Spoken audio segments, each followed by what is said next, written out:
Hi, today we are going to debunk 5 homeschool myths. Myth number 1. Kids that are homeschooled are below grade level. So not the case.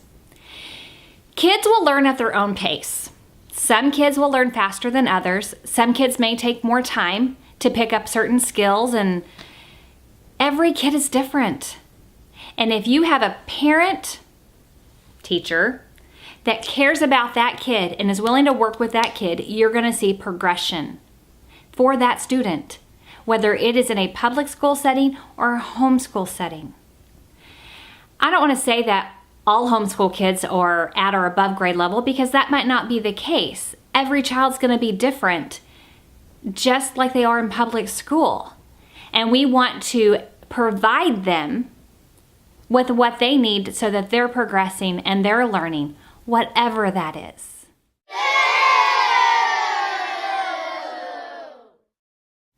Myth number 2. Homeschool kids are weird. They're not socialized. They get no interaction. Okay, we know that's not true. There are so many opportunities for a homeschool child to socialize. Now, I will be honest, this is the area in where I was probably the most concerned. I wasn't sure about everything that was out there, and I wanted to make sure that my son could interact with other kids. So that was the question I was asking people before I made the choice to homeschool him. It's through a co-op, which you can find in your area by just Googling. We have one in our area that is rather large, and then we have some that are smaller. So you need to find one that is the right fit. You also can find ones that work with different styles of learning, whether you want to do like a Charlotte Mason or a classical. You can put that into your search and see what you can come up with.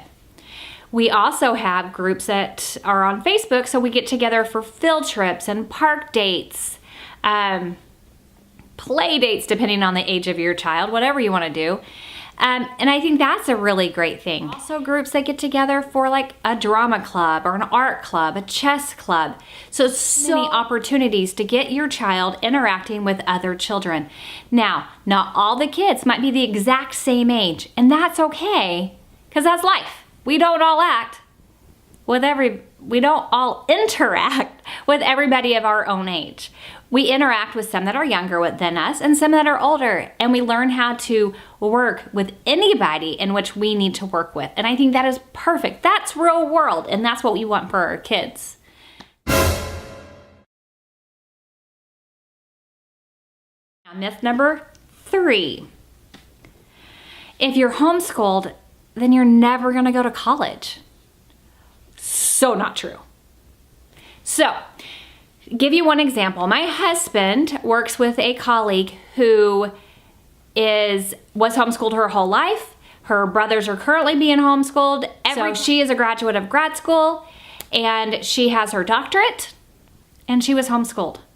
So that is a good example for me to always look back on and know, okay, that's really possible. I also know some other kids that are going to a local junior college, and they're doing a dual credit where they're working on their high school and an associate's degree at the same time.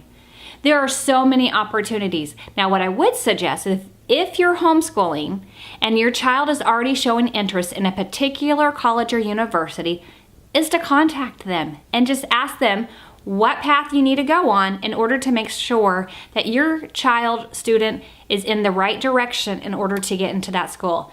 I know that's what we're doing. My child already has an interest in where he would like to attend.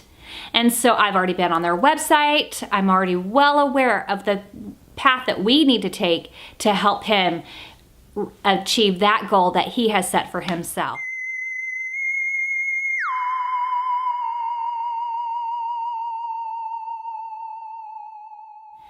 Myth number 4. Okay, this one was hard for me.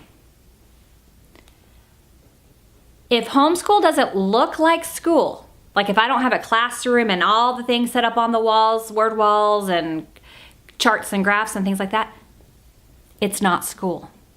It's not going to work.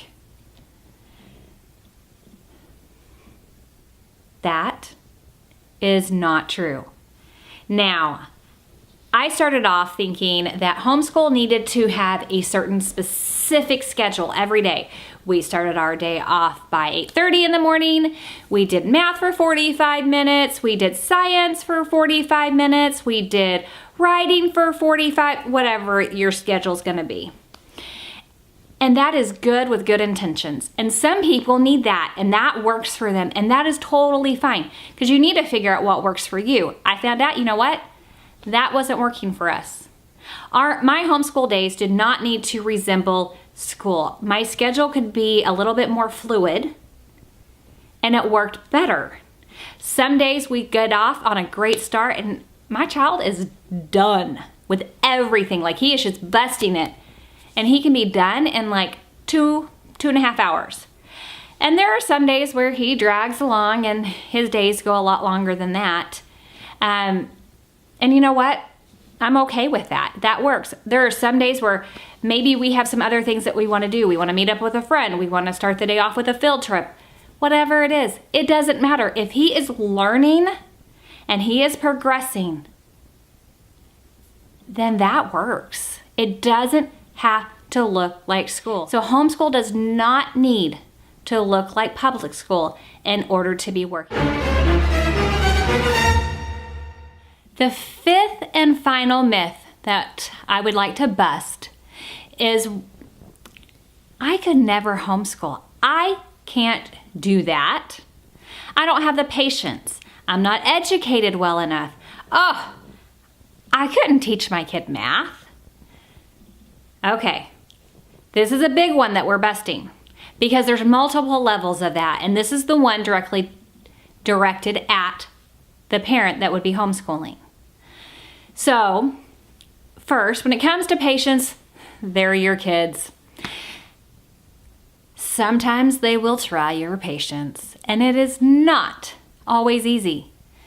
But that's just the way it is even on a normal daily basis. When you're trying to get them up and ready and out the door to go to school, how often do you feel like you're like, come on, you're gonna be late? And if you never go through that, please share with me, because that is a daily occurrence in my house. So you will find that you have different patience. And you can also find strategies to help you in order to have patience, to help them, to keep the order in your house. What matters, maybe what doesn't matter. So don't make I don't have the patience to do it a reason why you don't do it. If you feel in your heart that this is something that you really want to do and it's the best choice for you and your child, you'll have the patience necessary in order to do it. You do not need to have a certification or be a certain have a certain degree of education in order to homeschool your child. If you are still capable of learning yourself, then you are capable of teaching. There are so many resources